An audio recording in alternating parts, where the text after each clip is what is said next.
video where I talk about redistricting in every single state, and we have seen a lot of maps in Democratic gerrymanders, Republican gerrymanders, and just taking a look at a lot of these maps that we have not previewed, including the states of Colorado that just released their map, Iowa, North Carolina, a very gerrymandered map, Alabama, and some of the other states have new proposals like the state of Ohio, the state of New Hampshire, the state of Arizona, and just taking a look at a lot of these proposals and taking a look at some of these released maps you may have not realized that happened. So, without further ado, let's get right into the video.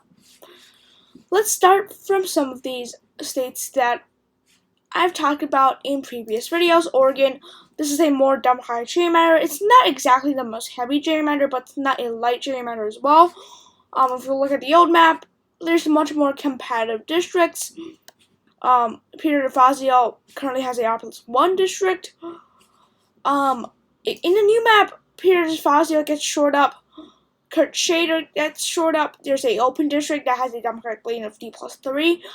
Democrats could lose this district, but right now it just doesn't seem like that. The Republicans have a big vote sink. There's two big vote sinks for Democrats, but these districts are still, especially, not exactly this, but this district is still more competitive than previously, meaning that it's less of a vote sink, and just this district grabs geographically larger portions, so it makes sense that this district is a little bit bluer than previously.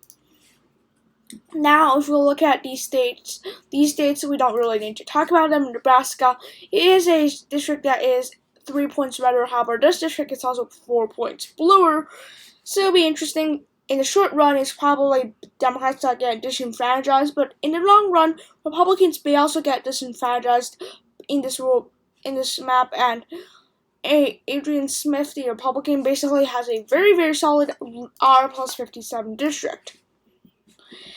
If we look at the state of Texas, we have revealed that a video dedicated to reveal it. You can see that in the top, I believe, right corner of your screen. You can click on that. There's a dedicated video about Texas, but basically you can see that this map is pretty gerrymandered, especially if we look at Austin.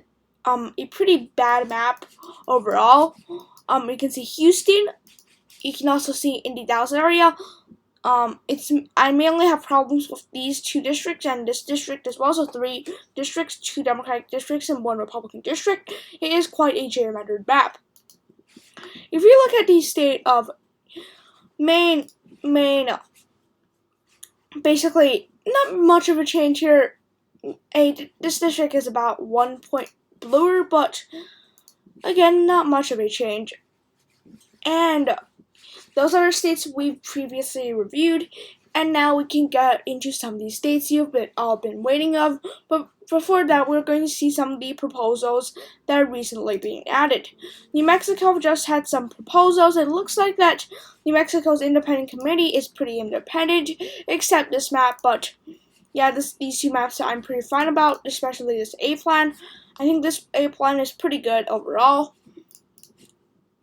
It may be seen as a gerrymander because it doesn't really 100% keep communities of interest together, but yes, this map is still pretty fair overall, partisanly, but Democrats are likely going to get a 2-0 map or 3-0 map, the partisan leans something similar to this.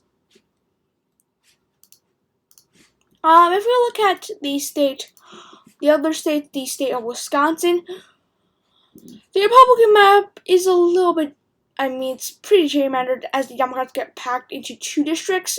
And Ron Kind's district, and Ron Kind basically has no chance of winning re-election anyways. He's retiring, but this map is, I'd say gerrymandered alright. But in this map, I don't know why there's a problem here, but anyway, this map is a little bit gerrymandered. This map is more fair. I'd say it's a little bit more Democratic favoring, but again, in a basically even partisan lane state, it should be a more 4-4 map. It could be 5-3 because Democrats do have bad geography in the state, and this map does not look the best, but it does, in theory, give the Democrats more pickup opportunities, as it could be in a blue wave 4-4, which is in theory pretty good. If we look at some other states with new proposals, we can see that in the state of Illinois, this map is truly atrocious. This is very, very atrocious.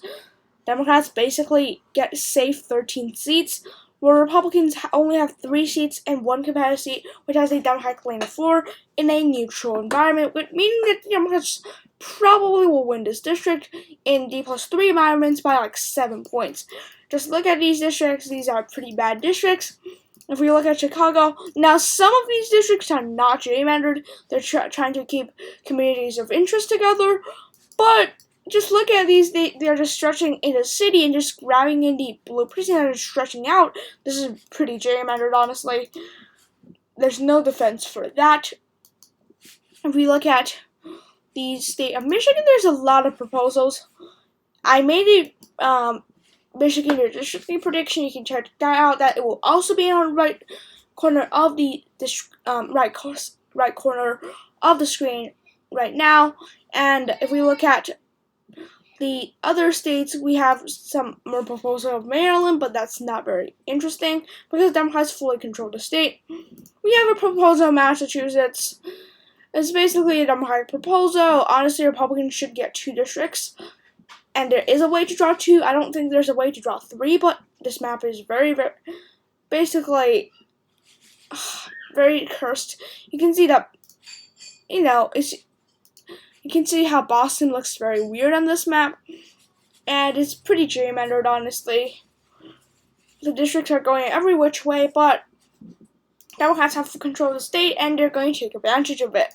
New Hampshire, there's some more proposals. There's a state house map that's more proposed. This is a more Republican gerrymander, because both Democratic incumbents here do run the partisan lane. Basically, both of these incumbents outran Joe Biden in their districts, so they're trying to get rid of them. The Democrats are basically drawing a map that is split in half, which is pretty balanced, but yeah, Republicans will be more likely to want a district that is R+1, basically. And if we look at the details here, there's no change except this one little precinct down here. You can check here. You can see here in this portion, there's just one little change, but otherwise, it's basically the same.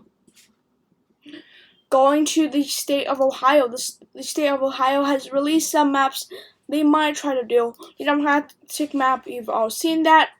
The Republican maps, though, I think it's very biased to say that these districts are fair.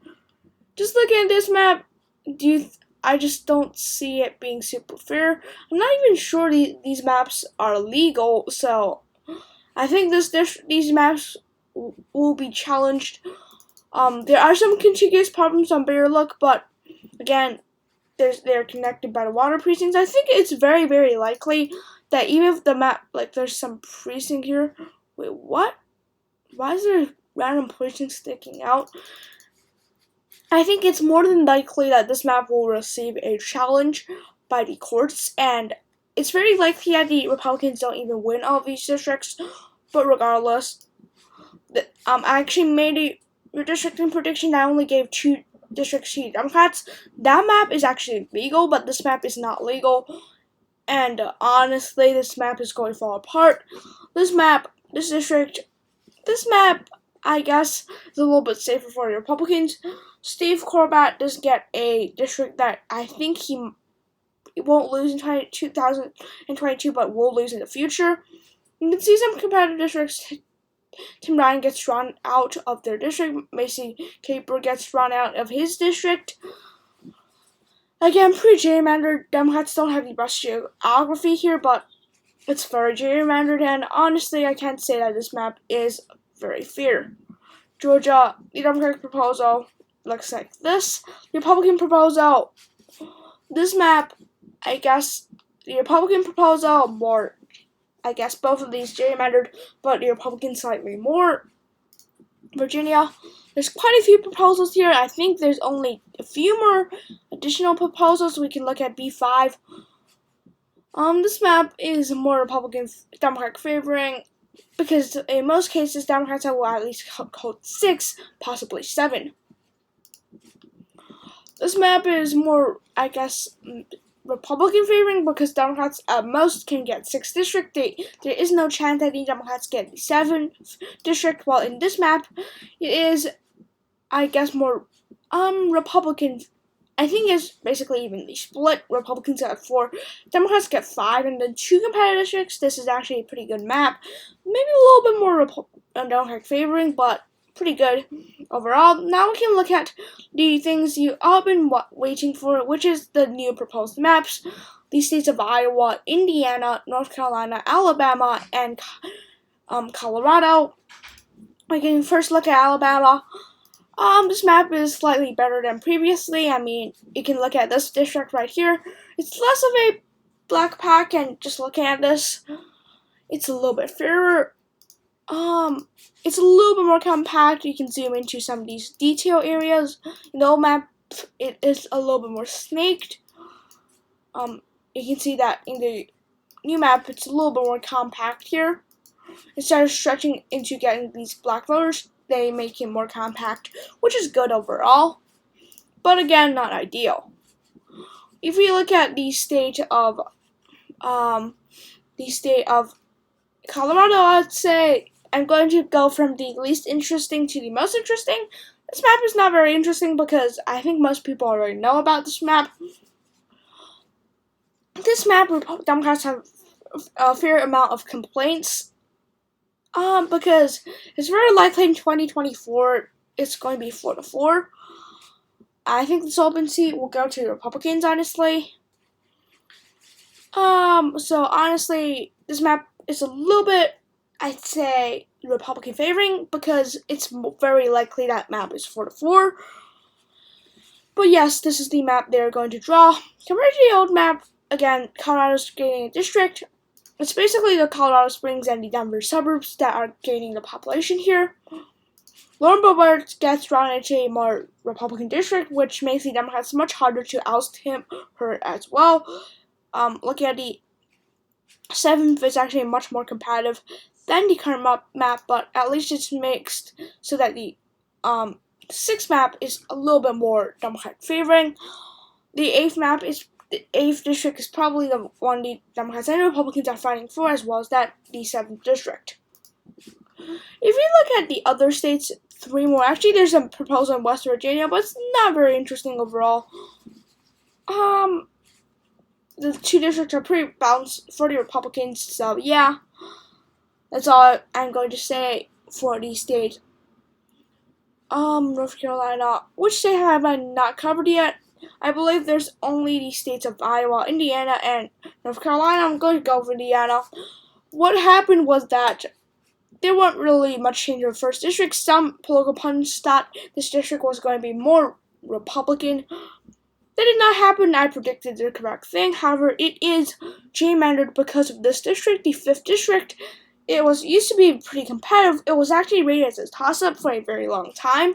It still went to Republicans, but right now it's basically short up for the Republicans at R+22 compared to R+8. So this is also how the Republicans are trying to fix their maps. They're not necessarily gerrymandering, but they're doing it so that their party does not lose any of these seats. So that's probably what they're trying to do nationwide.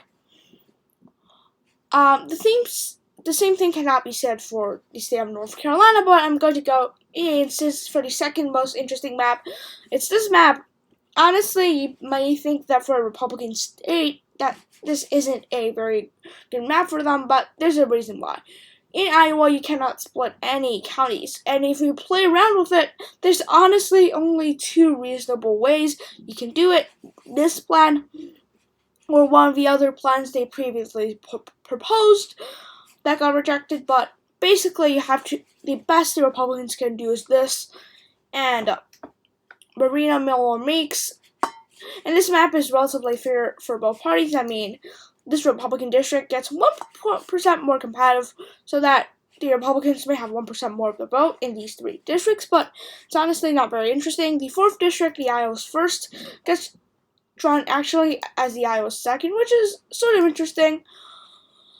I don't know why they're doing this, because they just completely flipped the districts, but it doesn't matter. The 1st is 2 points better, but the second, I guess, is 1 point bluer, and the 3rd is basically the same, but it just stretches into different counties. It stretches down a little bit. I think it's just to do with population deviation. You cannot split counties, and if the counties are more than 0.75% deviated the population, that means it could be challenged in court, but I don't think the Republicans are very keen about. So that's the only way they can do it. Now in North Carolina Republicans brought back their 2018 map, which is very not very fulfilling, but yeah, this is the current map. Basically, what the Republicans did was that Catherine Manning got drawn out. It was expected. They basically cracked Greensboro and Winston-Salem into several districts. You can see the 11th, the 7th, the 10th, and to a certain extent the 12th. I think this district actually has Winston-Salem. So again, this is what they did, and Charlotte gets compressed into an even bluer district. It's basically the middle part of Charlotte, very, very blue district. Here you can see that these 2 incumbents still held their districts, but these 2 districts are much more compressed. They're much bluer. Especially the 6th district got drawn 16 points bluer, which is ridiculous. To make that J.K. Butterfield only holds a D+1 district, she very well may lose in 2022. In fact, I'm currently betting on it because of the Republican energy factor. So, again, pretty gerrymandered districts. And if we just look at them, this is perfectly artificial districts that are perfectly gerrymandered. And basically, this brings back 2018. This map will almost be certainly challenged in state courts and possibly the Supreme Court. So this map is going to likely be challenged for a very long time, but it doesn't matter because the Republicans, at least for a nearby future, will hold this map maybe in the next 46 years. I'm not confident they will actually have this map for the next 10 years, but in the end, this map very, very likely to be held for a very, very long time. And again, I'm not a fan of gerrymander. This map should be changed into a more fair map, but in the end, this is what we have. Anyways, thanks for watching today's video. Drop a like, drop a subscription, and we've got a lot of views recently, but let's see if we can bring up the subscriber count, especially if we look at the all-time stats. We have gotten a lot more views, but can we just bring up the subscribers? Thank you so much, and have a nice day. Bye.